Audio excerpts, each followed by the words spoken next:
আজকে একটা অবাক করা তথ্য আমি এই মাহফিলে দিতে চাই, যেটা হয়তোবা অনেকেই জানেন না। বলতে গেলে 100 ভাগের 99% পিপল, 99 ভাগ মানুষ আপনারা জানেন না। হাদিসে আসছে রমজান মাসে আল্লাহ তাআলা বান্দার জীবনের সব গুনাহ মাফ করেন, সবাইকে আল্লাহ মাফ করেন। তবে তাকে আল্লাহ তাআলা মাফ করেন না যেই বান্দা রোজা রেখেও আব্বা আম্মার সঙ্গে খারাপ ব্যবহার করে, তার কোনো ক্ষমা নাই। যে রোজাও রাখে মায়ের সঙ্গে বদমেজাজ নিয়ে কথা বলে, যে রোজা রাখে বাবার সঙ্গে বদমেজাজ নিয়ে কথা বলে, আল্লাহর হাবিব বলেছেন আল্লাহ তার রোজাও কবুল করবেন না, রোজার মাস তাকে মাফও করবেন না। দেখেন কোরআন কি বলছে। আল্লাহ তাআলা বলেন وَقَضَى رَبُّكَ أَلَّا تَعْبُدُوا إِلَّا إِيَّاهُ وَبِالْوَالِدَيْنِ إِحْسَانًا إِمَّا يَبْلُغَنَّ عِندَكَ الْكِبَرَ أَحَدُهُمَا أَوْ كِلَاهُمَا فلا تقل لهما أف ولا تنهرهما وقل لهما قولا كريما. الله أكبر. Your Lord has decreed in this ayah, or you believed, you will worship no one except him. Allah Ta'ala বলছেন তোমার সেজদা কোনো মাজারের সামনে নয়, কোনো বাবার সামনে নয়, কোনো পীরের সামনে নয়, তোমার সেজদা হবে এক সত্তার জন্য। বলেন সবাই তিনি কে? First message in this ayah. Second message টা হচ্ছে ওয়াবিল ওয়ালিদাইনি ইহসানা, you have to be good to your parents. If one or both of them reach old age with you, do not repel them. আল্লাহ বলছে বান্দা আব্বা আম্মার সঙ্গে সদ্ব্যবহার করো। বাবা এবং মা উভয়ের মাঝে কেউ যদি বৃদ্ধ হয়ে যায় বা বৃদ্ধা হয়ে যায়, বা উভয়ে যদি বৃদ্ধা হয়ে যায়, do not repel them. বেয়াদবি করো না, বিরক্ত হয়ে একটা উফ শব্দ উচ্চারণ করো না। وَقُلْ لَهُمَا قَوْلًا كَرِيمًا. Speak to them with a noble words. বিনয়ের ডানা বিছিয়ে নরম ভাষায় কথা বলো, বিনয়ের সাথে কথা বলো। Be humble to your parents. ভালো করে কথা বলো। তোমার রোজা এবং তোমার ইবাদত কবুল করবে একজন। আওয়াজ দিয়ে বলেন সবাই তিনি কে? না, এটা দিনাজপুরের সাউন্ড হয় নাই। আরে দিনাজপুরের সন্তান তো আওয়াজ দেয় কাপুরুষের মতো নয়, বীরপুরুষের মতো আওয়াজ দিয়ে কথা বলে। বলেন সবাই তিনি কে? অতএব অনেক যুবক আজকের মাহফিলে এসেছো, অনেক যুবক বাপ মাকে মাইনাস করে ফেলো জাস্ট একটা গার্লফ্রেন্ডের পাল্লায় পড়ে।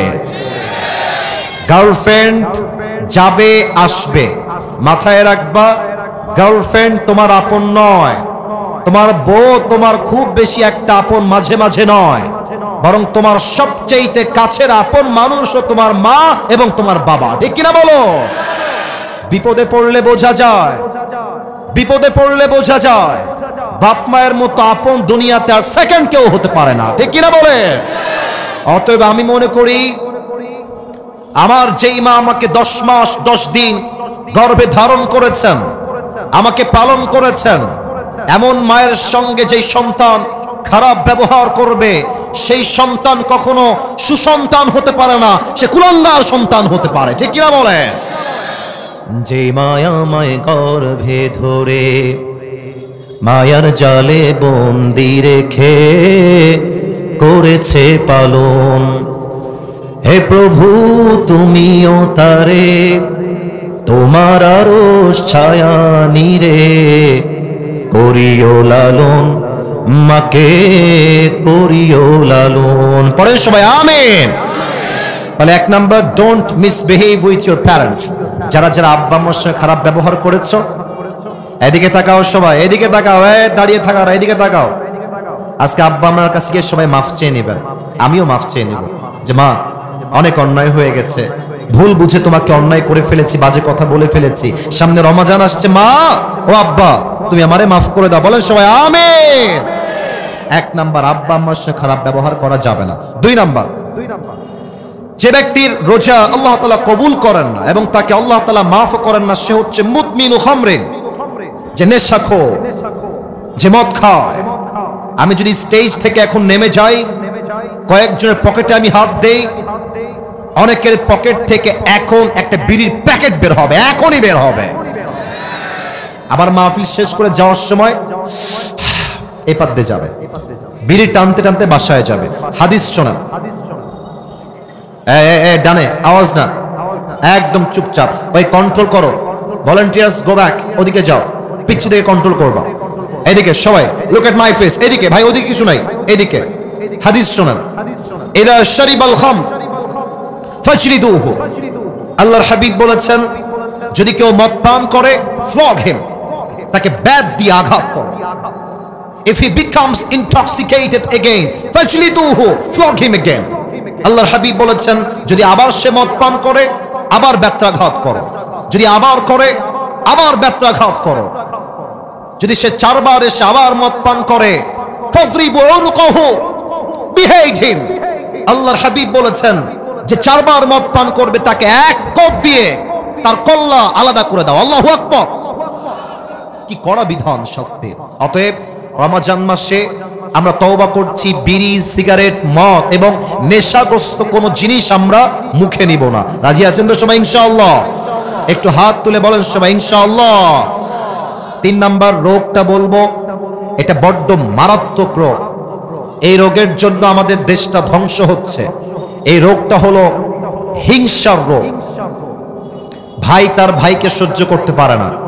আমি ভাইয়ের কথা কি বলবো, বাংলাদেশে এক হুজুর আর এক হুজুরকে সহ্য করতে পারে না, ঠিক কিনা বলে?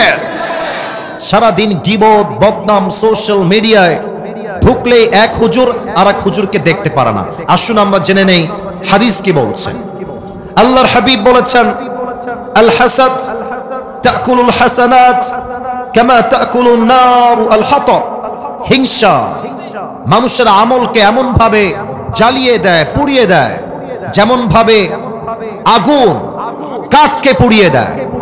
এবং আল্লাহর হাবিব বলেছেন রমজান মাসে আল্লাহ তাআলা সবাইকে মাফ করে দিবেন, 2 জনকে মাফ করবেন না। তার মাঝে একজন হচ্ছে মুসাহেন, যে তার হৃদয়ে তার ভাইয়ের জন্য বিদ্বেষ পোষণ করে। অতএব সবাই আমরা নিয়ত করছি আমাদের হৃদয় থেকে সমস্ত হিংসা আমরা রমজানের পূর্বেই মুছে ফেলবো। বলেন সবাই ইনশাআল্লাহ। আর আপনারা গ্রামের মানুষ, আমি আসিফ হুজুর গ্রামের সন্তান। আমরা গ্রামের সন্তান বলেই আমাদেরকে মাইনাস করে দেওয়া যাবে না। পুরো পৃথিবীতে যারাই ইতিহাস করেছে, যারা ইতিহাসের রচনা করেছে, তার 90 ভাগেরও বেশি মানুষ গ্রাম থেকে উঠে গিয়ে ইতিহাস তৈরি করেছে। গ্রামে একটা সমস্যা আছে, একটু কিছু কথা হয়ে গেলে, একটু রাগারাগি হয়ে গেলে আর কথা বলে না, তাকায় না, সালাম কালাম দেয় না, আত্মীয়তার সম্পর্ক বিচ্ছিন্ন করে ফেলে।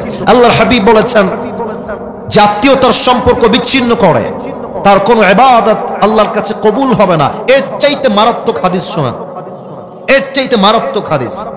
লা ইয়াদখুলুল জান্নাতা কাতিউন, he who break the kinship relationship will not enter in the paradise. জাতীয়তার সম্পর্ক বিচ্ছিন্ন করে কোনো কারণ ছাড়া, তার জন্য আল্লাহর জান্নাত হারাম হয়ে যায়। নাউজুবিল্লাহ বলবেন না আপনারা সবাই? এজন্য যদি ভাই ভাইয়ের সঙ্গে ঝগড়া হয়ে যায়, বোন বোনের সঙ্গে ঝগড়া হয়ে যায়, যেখানে যা যেভাবে ঝগড়া হয়েছে, আজকে আমরা রোজার পূর্বেই সবকিছু মিটমাট করে নিব। বলেন সবাই আওয়াজ করে ইনশাআল্লাহ। 5 নাম্বারটা একটু দেখবেন আমার দিকে। এইটা আমার মুখে কি, এই যে আমার উপস্থাপক ভাই বলেছে, বাদ বাকি আওয়াজ আমার কানে আহামরি আসে নাই। আরেকবার আমার মুখে এইটা লম্বা লম্বা কি ভাই? মাশাআল্লাহ। আচ্ছা মিথ্যা বলবেন না, আমি জানি দিনাজপুরের মানুষ কথায় এক কাজেও এক। ভালোবাসলে আই লাভ ইউ, না বাসলে আই হেট ইউ, ঠিক কিনা বলেন? আচ্ছা মুরব্বী, আব্বাজান, যুবক ভাই, আমাকে দাড়িতে আর স্মার্ট লাগতেছে না স্মার্ট লাগতেছে? তো জোরে বলেন না, আর স্মার্ট না স্মার্ট? স্মার্ট লাগতেছে। মনে রাখবেন দাড়ি কাটাই হচ্ছে এমন একটা গুনাহ, এখানে ওলামা ইকরাম আছেন, বানিয়ে বলার নো চান্স, নো অপরচুনিটি, যে দাড়ি কাটে প্রত্যেক সেকেন্ডে সেকেন্ডে তার আমলনামায় 60টা করে কবিরা গুনাহ লেখা হয়। এবার আসেন হাদিসটাকে মিলাই দেই। আপনি রোজা রাখলেন, ইটস এ ফাস্টিং, এটা রোজা, এটা সওয়াবের কাজ, সওয়াব করছেন একদিকে, আবার দাড়িটা কামাই ফেলেছেন, প্রত্যেক সেকেন্ডে সেকেন্ডে 60টা করে কবিরা গুনাহ, এদিকে রোজার সওয়াব। দুইটা যখন হবে প্লাস মাইনাস হবে, একদিকে যোগ হবে আর একদিকে ফাঁকা হবে। আপনার মাসের বেতন হচ্ছে 30,000 টাকা আর খরচ হচ্ছে 40,000 টাকা। মাস শেষে ব্যালেন্স অ্যাড হবে 30,000, খরচ হয়ে যাবে 40,000। দেখবেন প্লাস মাইনাস করলে ফলাফল হবে 0। আপনি রোজাও রাখবেন আবার দাড়িও ক্লিন শেভ করবেন, আপনার ওই রোজার 2 পয়সা দাম আল্লাহর কাছে নাই। ঠিক কিনা বলেন? অনেক যুবক বলবে, হুজুর দাড়ি কাটলে আমাকে মেয়েরা হয়তো বা বিয়ে করবে না। না করো, এটাই কথা ঠিক। বেটি তুমি আমারে বিয়ে করবে না, কোনো টাইম নাই তোমার। তোমার মতো মেয়ের জন্য আমার মতো দাড়িওয়ালা বীর পুরুষ নয়, তোমার মতো মেয়ের জন্য বিটিএস এর হিজড়াই সবচেয়ে বেশি পারফেক্ট হবে। বলেন তো, আমার নবীর মুখে লম্বা লম্বা চাপ দাড়ি ছিল কি ছিল না? আমার নবীর মতো সুন্দর অসাধারণ এই তল্লাটে সেকেন্ড কেউ আর কেউ কি হতে পারে?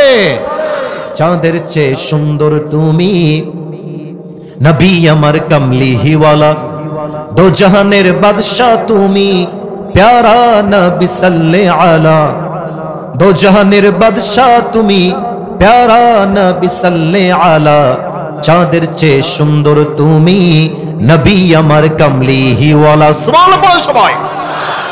অতএব আব্বাজান যারা এসেছেন, যুবক যারা এসেছো, একটা ওয়াদা আমাকে করতেই হবে তোমাদের। একটা ওয়াদা না করলে কাউকে আমি ছাড়বো না।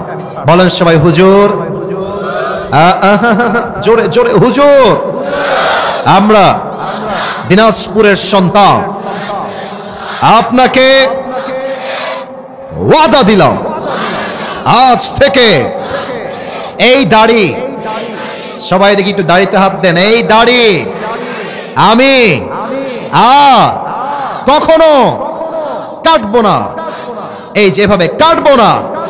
বলেন সবাই ইনশাআল্লাহ। 6 নাম্বারটা বলে শেষ করছি। একটু আমার পা দেখবেন, বেয়াদবি নিবেন না, বেয়াদবি নিবেন না। পা দেখবেন, বেয়াদবি নিবেন না। এই যে আমার পায়ে, এই যে টাকনুর কাছে পায়জামা আছে, যারা দেখতে পাচ্ছেন বলেন তো, আমার পায়জামা টাকনুর নিচে না টাকনুর উপরে? উপরে। পুরুষ মানুষের জন্য টাকনুর নিচে প্যান্ট পরা স্পষ্ট হারাম, নিয়ম হয়ে গিয়েছে চেঞ্জ। নারীর জন্য টাকনুর নিচে প্যান্ট পরতে হবে। নারীরা আজকাল ঢাকা শহরে হাফ প্যান্ট পরে ঘুরে বেড়ায়। আস্তে ঠিক বললেন কেন? জোরে বলেন।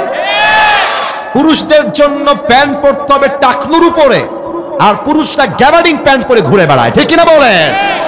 আল্লাহর হাবিব বলেছেন, সতরের প্রত্যেকটা অঙ্গ তোমাকে ঢাকতে হবে, এবং যেই যুবক, যে পুরুষ টাকনুর নিচে প্যান্ট পরবে, যত দূর পর্যন্ত প্যান্টের কাপড় যাবে, প্রত্যেকটা অঙ্গকে জাহান্নামের আগুনে পুড়িয়ে ধূলিসাৎ করবে একজন। বলেন সবাই, তিনি কে? আল্লাহ আমাদের সবাইকে তুমি এই 6টা বদ আমল থেকে রমজানের পূর্বেই বাঁচার তৌফিক দান করো। পড়েন সবাই আমিন। আপনাদের বউ আছে কার কার? একটু হাত তুলেন। আপনাদের কারো বউ নাই? আমি বিশ্বাস করি না। সত্যি সত্যি সত্যি। আহারে আল্লাহ, আমার যুবক ভাইদের সবাইকে তুমি নেককার দিনদার বউ দিয়ে দাও। পড়েন সবাই আমিন। যারা আমিন কয় না তারা কেউ বউ পাবে না। আরে মিয়া জোরে সোরে কোন আমিন। আসলে আমরা 3টা তাকবীর দিয়ে আয়াত ভিত্তিক তাফসীর শুরু করে দেই। প্রথম তাকবীর দিবেন আমার প্রিয় বিবাহিত আব্বাজান এবং যুবক ভাইরা। দেখা যাক আজকে কারা জিতে। বিবাহিত ভাইরা একটু কাশি দেন আমার সাথে। না, এটা মান সম্মানের ব্যাপার ভাই, একটু আওয়াজ দিয়ে কাশি দেন আব্বাজান। আরে মিয়া দিনাজপুরের মুরব্বীরাও একদম বুকে তাজা সাহস রাখে। ঠিক কিনা বলে? আব্বাজান আপনারা সবাই এবং বিবাহিত যারা সবাই একটা কাশি দিয়ে গলাটাকে একটু শক্তিশালী করেন। হ্যাঁ মাশাআল্লাহ। দেখা যাক সিঙ্গেলরা জিতে না বিবাহিতরা জিতে তাকবীর দিয়ে। বিবাহিত ভাই রেডি হয়ে যান। নারায়ে তাকবীর। বিবাহিত ভাইরা মাশাআল্লাহ অনেক ভালো ছিল, অনেক ভালো ছিল। সাউন্ডটা একটু বাড়ান, সাউন্ডটা হালকা একটু বেস মোটা করেন, বেস। এবার আমার সিঙ্গেল ভাইদের পালা। সিঙ্গেল লাইটকে আসে দাও। আমি মাফ চাচ্ছি, আমি জানি না কারা জিতবে। দেখা যাক কারা জিতে। আমার আশেপাশে ওলামা ইকরাম আছেন, হুজুররা আছেন, সবাই নাম্বার দিবে। সিঙ্গেল ভাই আরেকবার কাশি দাও। দেখা যাক কারা জিতে। নারায়ে তাকবীর। বিবাহিত ভাই আমাকে মাফ করে দিন। আমার বিবাহিত ভাইরা আজকে ফেল করেছেন, সিঙ্গেল ভাইরা আজকে মাহফিলে পাস করেছে। ঠিক কিনা বলে? আচ্ছা, এবার আর কোনো ভাগাভাগি নাই। এবার আমরা সবাই মিলে তাকবীর দিব। এমন জোরে তাকবীর দিবেন যে আমি স্টেজ ভেঙে উল্টে নিচের দিকে পড়ে যাব। আচ্ছা, সবাই একটা কাশি দেন। নারায়ে তাকবীর। আল কোরআনের আলো, আল হাদিসের আলো, কোরআন হাদিস যেখানে, আলেম ওলামা যেখানে, দিনাজপুরবাসী যেখানে, ওয়াল্লাহি আপনাদের স্লোগানের সাউন্ড প্রমাণ করেছে আমার সামনে একটাও বিড়ালের বাচ্চা নয়, সব সিংহের বাচ্চাগুলো আমার সামনে বসে আছে, দাঁড়িয়ে আছে, ঠিক কি না? আল্লাহ স্লোগানকে কবুল করুক, পড়েন সবাই আমিন। আমি কোরআন থেকে একটি আয়াত তেলাওয়াত করেছি, সেই আয়াত নিয়ে আমি মাগরিবের আজান পর্যন্ত as much as I can আমার জায়গা থেকে আমি সর্বোচ্চ চেষ্টা করব কিছু তাফসীর পেশ করার জন্য। আমি যে আয়াত তেলাওয়াত করেছি আয়াতটি আমি আবার রিপিট করার চেষ্টা করছি। আউযু বিল্লাহি মিনাশ শাইতানির রাজীম, বিসমিল্লাহির রহমানির রহিম। ইয়া আইয়ুহাল্লাযীনা আমানু কুতিবা আলাইকুমুস সিয়াম কামা কুতিবা আলাল্লাযীনা মিন ক্বাবলিকুম লাআল্লাকুম তাত্তাকুন। আল্লাহু আকবার। Allah says in this ayah, O you believed, O you who believed, the fasting, it has been made obligatory upon all the believers, all the Muslims. Allah Ta'ala বলছেন রমজানের প্রত্যেকটা রোজাকে আমি আল্লাহ তাআলা ইমানদারদের জন্য ফরজ করে দিয়েছি as it was before, যেমন এটা আগেও ফরজ ছিল। এবং এটা ফরজ করার মূল উদ্দেশ্য কি আল্লাহ তাআলা বলছেন লাআল্লাকুম তাত্তাকুন, যাতে করে তোমরা আল্লাহর ভয় অর্জন করতে পারো। আল্লাহ বলছে বান্দা রোজা ফরজ করার সবচেয়ে বড় মেইন পারপাস, সবচেয়ে মেইন উদ্দেশ্য হচ্ছে যাতে করে তোমরা আল্লাহর ভয় অর্জন করতে পারো। আল্লাহর ভয় এটাকে আরবিক ভাষায় বলা হয় তাকওয়া।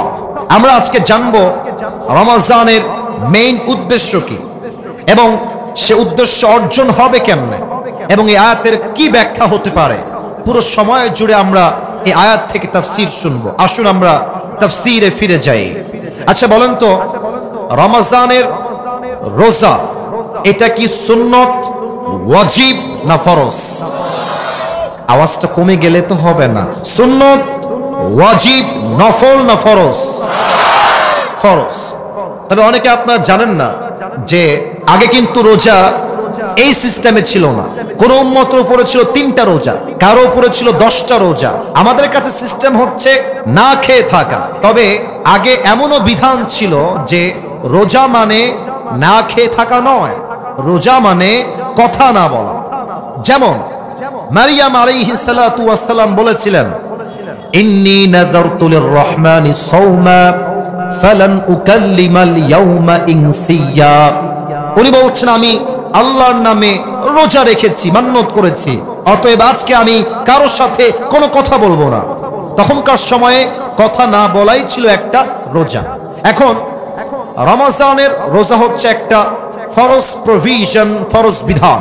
আল্লাহ বলছে প্রত্যেকটা রোজার বিনিময়ে তোমাকে একটা গুণ অর্জন করতে হবে, গুণটার নাম হলো তাকওয়া। আচ্ছা, তাকওয়া মানে কি? ব্যাখ্যা শুনবেন। আপনাদের ওই যে পেছনে আমি দেখতে পাচ্ছি অনেক জঙ্গল আছে, এই যে এদিকে আমার দিকে তাকান। ওদিকে যখন আসলাম চতুর্পাশে গাছ গাছালি সবুজ শ্যামল দিয়ে ঘেরা।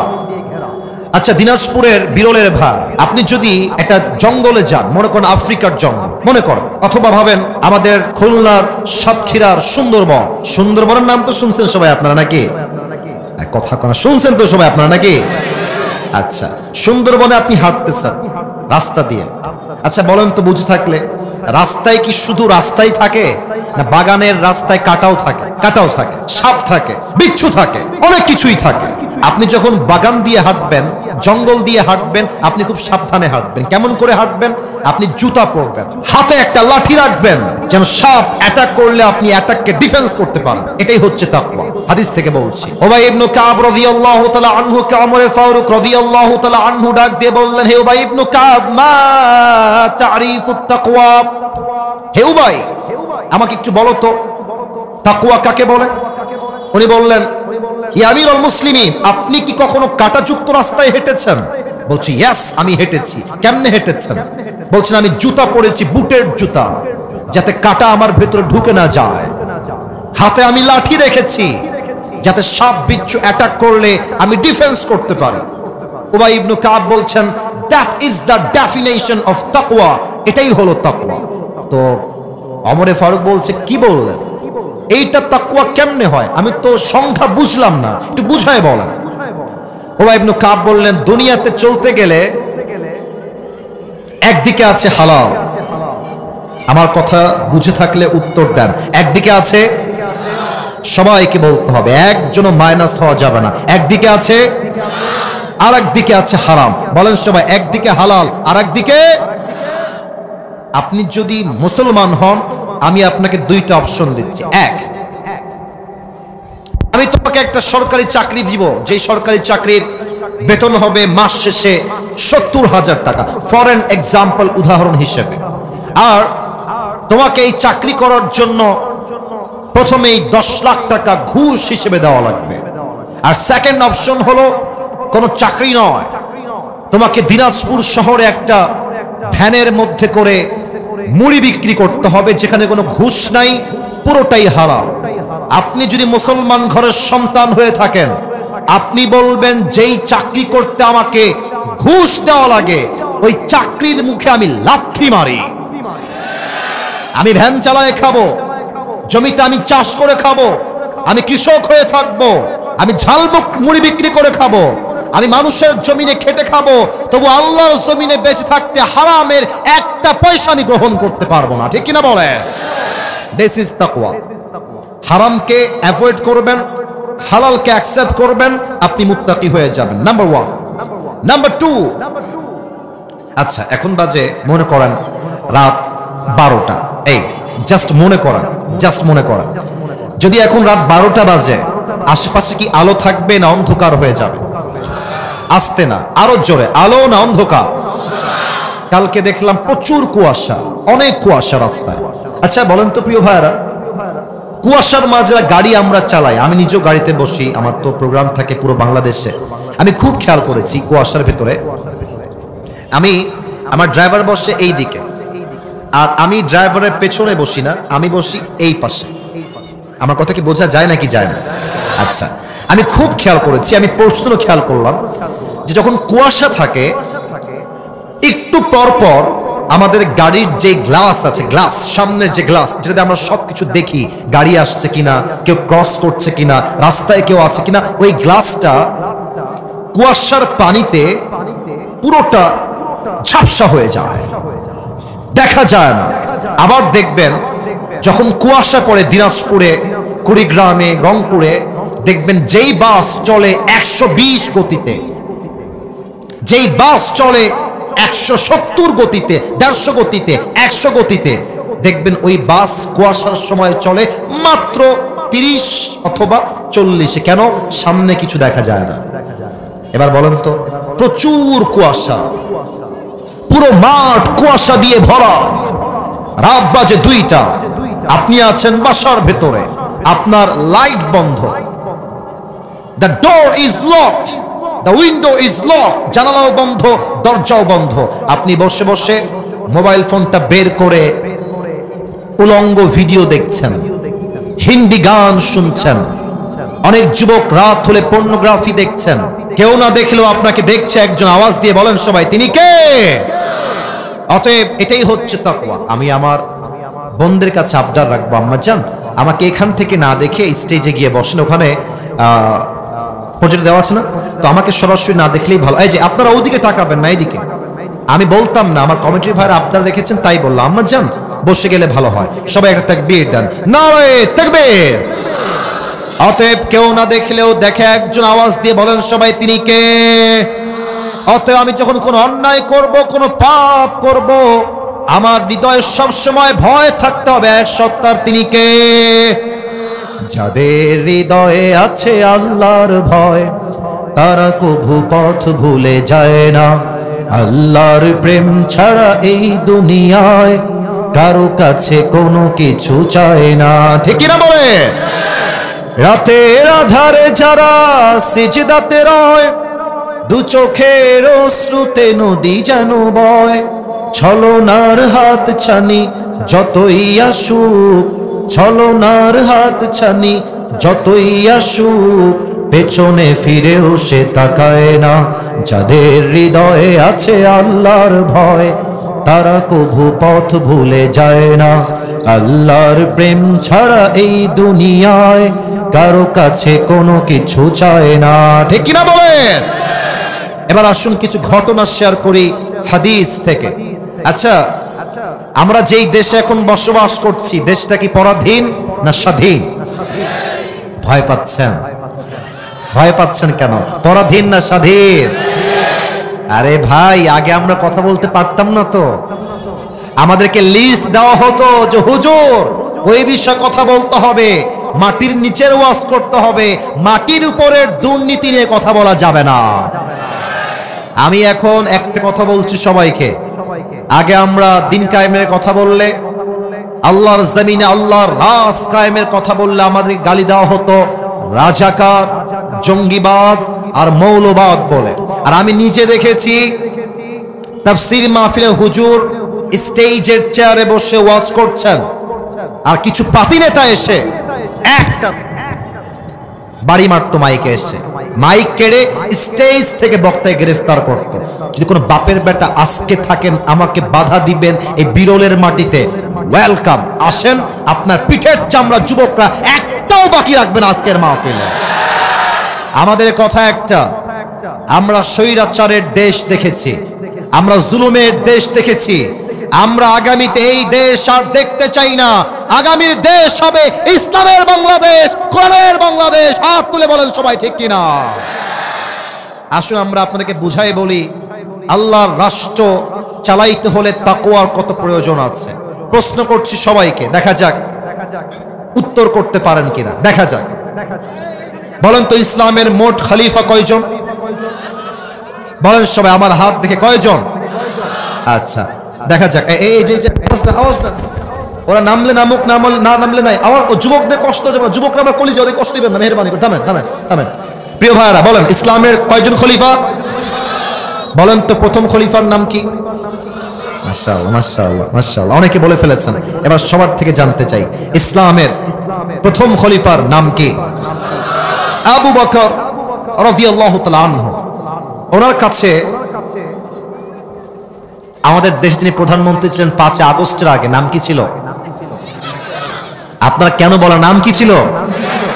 শেখ হাসিনা। আমি কোনো রাজনৈতিক আলাপ করবার জন্য মাহফিল আসি না, আমি আগেই বলে দিচ্ছি, আপনারা কোনো রাজনৈতিক দলের লোক মনে করবেন না। দেখেন, ওনার কাছে যদি ওনার সন্তান এসে বলে যে আমার একটা ব্র্যান্ডেড জামা লাগবে, তখনকার কথা, 5 আগস্টের পূর্বের কথা, উনি যদি বলেন যে তোমাকে ব্র্যান্ডেড জামা কিনে দিব, আমার কাছে সেই টাকা নাই, এটা বাংলার একটা ছোট্ট বাচ্চা বিশ্বাস করতে রাজি হবে না। ঠিক কিনা বলে? তারা তো আমাদের দেশ থেকে 1 কোটি নয়, 2 কোটি নয়, কয়েকশো কোটি টাকা, লক্ষ কোটি টাকা দেশ থেকে বিদেশের মাটিতে পাচার করে দিয়েছে, চুরি করে। ঠিক কিনা বলে? আবু বকরের কাছে তার সন্তান আসছে এবং তার মা আসছে, অর্থাৎ সন্তানের মা এসে বলছে, ইয়া আবু বকর, সন্তানের পক্ষ থেকে ছোট্ট একটা আবদার আছে আমাদের কাছে। কি আবদার বলো? তো বলছে, আপনার সন্তানরা আরবের সবচেয়ে দামি খাবার সারিদ খেতে চায়। মুরব্বীরা যারা এসেছেন আপনারা বুঝবেন, আমাদের দেশে মুরগির গোস্তের চাইতে গরুর গোস্তের দাম কম না বেশি? মাসে হয়তো বা মধ্যবিত্ত পরিবারের সন্তান আমরা একবারও গরুর গোস্ত খাইতে পারি কিনা সন্দেহ।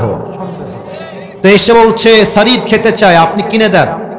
একজন রাষ্ট্রের প্রধানমন্ত্রী তিনি বলছেন, আমি যে আমার সন্তানদেরকে সারিদ কিনে খাওয়াবো, ওই টাকা আমার কাছে নাই, তোমরা আমাকে মাফ করে দাও, যাও।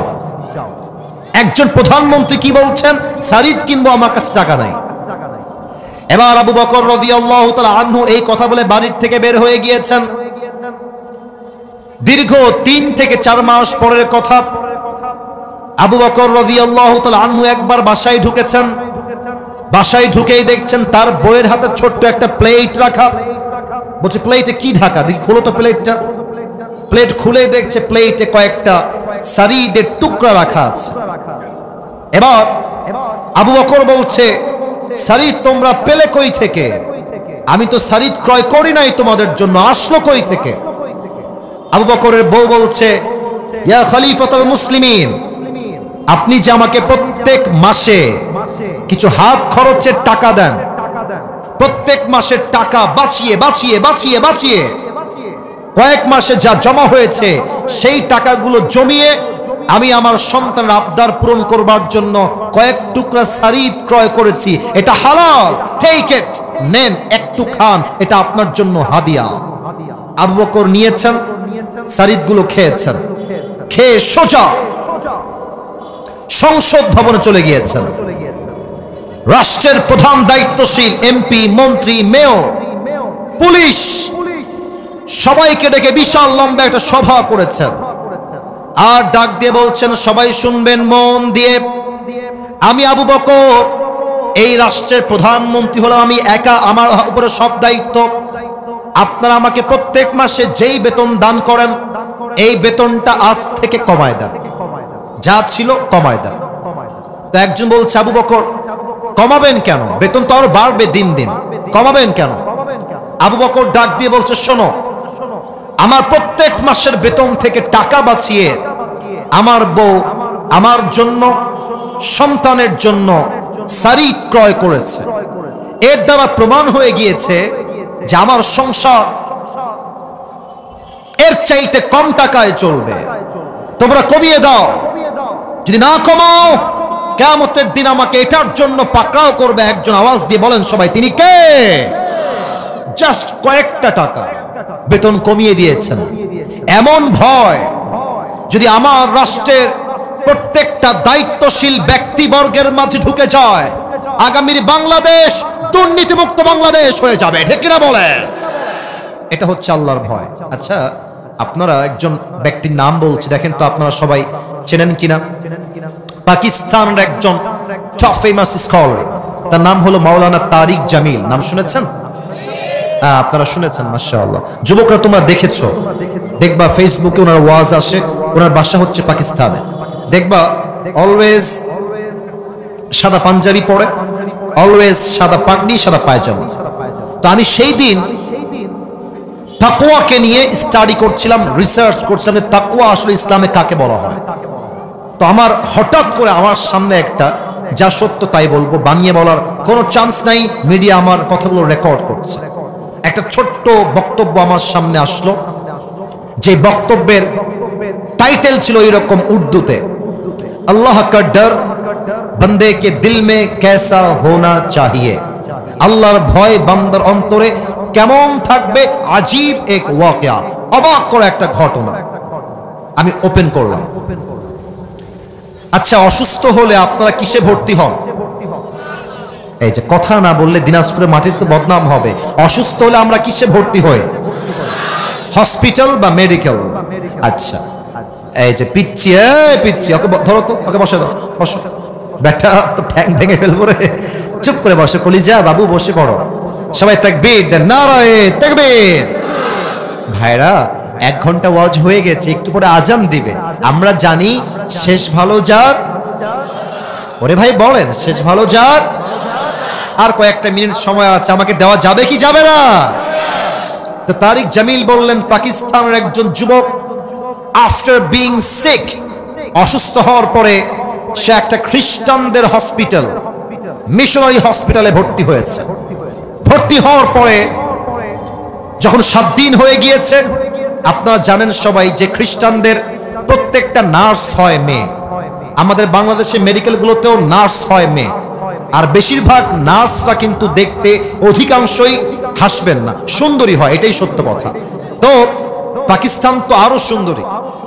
তো তারিক জামিল বললেন, একজন খ্রিস্টান নার্স যখন যুবকটা প্রায় 7 দিন যাবৎ ভর্তি আছে, যখন তাকে রিলিজ পেপার দেওয়া হবে, তখন খ্রিস্টান নার্স রিলিজ পেপার নিয়ে আসছে এবং নিয়ে এসে যুবকের ডান দিকে দাঁড়িয়ে আছে আর ডাক দিয়ে বলছে, मैं आपसे एक बात करना चाहती हूं, अगर आप मुझे इजाजत दे तो मैं उस बात को शेयर करना चाहती हूं। মেয়েটা বলছে, ভাই আপনি যদি আমাকে অনুমতি দেন আমি আপনার সঙ্গে একটা মিনিট কথা বলতে চাই। তো যুবকটার, আমাকে দেখবেন সবাই, সবাই look at my face, look at my head, আমার মাথা দেখেন। যুবকটার মাথা অলওয়েজ মেয়ে আসলেই নিচের দিকে তাকায় না, মুসলমান তাকায় না নিচের দিকে। তো যুবকটা মাথা নিচু করে বলছে, आप मुझे क्या कहना चाहती है बताइए, मैं आपकी बात सुन रहा हूं। বলেন কি বলবেন। তো মেয়েটা হচ্ছে খ্রিস্টান, যুবকটা হচ্ছে মুসলমান। মেয়েটা সোজা যুবককে ডাক দিয়ে বলছে, मैं आपसे शादी करना चाहती हूं, আমি আপনাকে বিয়ে করতে চাই। এটা কিন্তু হাসির কথা নয়, মূল মেসেজ একটু পরে পাবেন, আগে বোঝেন। যখন খ্রিস্টান মেয়ে বলছে আমি আপনাকে বিয়ে করতে চাই, যুবকের মাথার টনক নড়ে গেছে। আরে আমি হলাম মুসলমান, সে হলো খ্রিস্টান, সে আমাকে কোন বিবেকে বিয়ে করতে চায়? যুবক ঠান্ডা মাথায় বোনকে বলছে, বোন ठीक है, मैं समझ गया कि आप मुझसे शादी करना चाहती हैं, लेकिन एक बात है, यहां पे इतने सारे, आप किसी से भी शादी करना नहीं चाहती, आप मुझसे ही शादी करना क्यों चाहती है? अरे বোন, ছেলের তো অভাব নাই, কত পেশেন্ট, কত যুবক, কত ডাক্তার এই মেডিকেলে বসে আছে, সবাইকে বাদ দিয়ে आप मुझे ही क्यों शादी करना चाहती है, আপনি আমাকে কেন বিয়ে করবেন? তো তারিক জামিল বললেন, যুবকের প্রশ্নের পরে নারীটা ডাক দিয়ে বলছে, मैं आपसे शादी करना चाहती हूं, इसका एक बहुत बड़ा रीजन है मेरे पास, একটা বিশেষ কারণে আমি আপনাকে বিয়ে করতে চাই। বলছে, বলেন কি কারণ, আমি শুনতে চাই। মেয়েটা বলল, এখানে যত নার্স আছে সমস্ত নার্সের মাঝে সবাই জানে I am the most beautiful lady, আমার মতো সুন্দরী নার্স এই পুরো মেডিকেলে সেকেন্ড আর কেউ নাই। আমি যখনই পেশেন্টদের রুমে যাই চেক আপ করার জন্য, টেস্ট করার জন্য, দেখার জন্য, আমি যখনই রুমে এন্ট্রি নেই, हर कोई मुझे ऐसे ऐसे ऐसे ऐसे घूम के देखता है कि कौन आया है। সব যুবক আমার দিকে তাকায় থাকে ফেল ফেল করে, সবাই আমার রূপের প্রশংসা করে।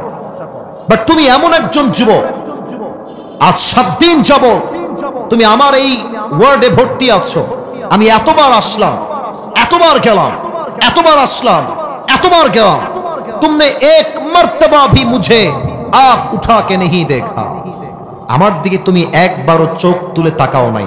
আমি ভাবলাম সবাই তাকায়, এই যুবকটা কেন তাকায় না? আমি জানার জন্য গেলাম একজন ব্যক্তির কাছে, বললাম যে हर कोई मुझे देखता है लेकिन ये मुसलमान लड़का मुझ पर आंख उठा के भी नहीं देखता, इसका वजह क्या है, কারণ কি, আমাকে দেখে না কেন? আমাকে ডাক দিয়ে তিনি বললেন, প্রিয় বোন শোনো, মুসলমান যুবকদের জন্য গায়রে মাহরাম নারীর দিকে তাকিয়ে থাকা হারাম। তো সেই যুবক চাইলে তোমাকে দেখতে পারে, চোখের মজা নিতে পারে, বাট ওই যুবক জানে যখন সে তোমাকে তাকিয়ে দেখে চোখের মজা নিবে, আত্মার মজা নিবে, দেহের মজা নিবে, ওকে কেউ না দেখলেও দেখবে একজন। আওয়াজ দিয়ে বলেন সবাই, তিনি কে? আমি এই কথা শুনে আমি তোমার জন্য পাগল হয়ে গেছি। আমি ভেবেছি जो लड़का, এই কথা খুব ভালো করে শুনবেন আব্বাজান, যুবক ভাইরা একটু বোঝেন মেয়ে কি বলছে দেখেন। जो लड़का अल्लाह से इतना वफादार हो सकता है, वो लड़का अपनी बीवी से कितना वफादार होगा। আরে যেই যুবকটা আল্লাহকে এই পরিমাণ ভালোবাসতে পারে, ও তোর বউয়ের জন্য জীবনটাকে বিসর্জন দিয়ে দিবে, ঠিক কিনা বলেন? এই জন্য আমি তোমাকে বিয়ে করতে চাই, তুমি কি রাজি আছো কিনা?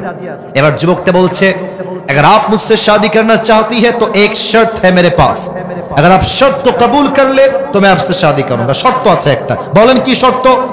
মেয়েটাকে যুবক বলছে, अगर आप कलमा पढ़ के मुसलमान हो जाए तो मैं आपसे शादी करूंगा। মেয়ে বলছে আমি রাজি আছি, নট আ বিগ ডিল।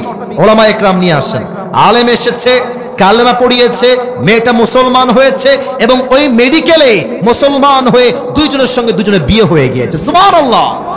আমি একটা কথা ওয়াল্লাহি আল্লাহর কসম করে বলছি, বানিয়ে বলি নাই, যা শুনেছি তা বললাম। মেসেজ একটাই, বিয়ের সময় আসলে অনেক মেয়েরা টাকা পয়সা বাদ দিয়ে বুইড়া টাকলার সঙ্গে বিয়ের পিড়িতে বসে যায়। মেয়েদের বোঝা উচিত বিয়ের সময় ছেলের টাকার জরুরি নয়, ভালো চাকরি জরুরি নয়, বিয়ের জন্য সবচেয়ে জরুরি তাকওয়া এবং যুবকের চরিত্র। ঠিক কিনা বলেন?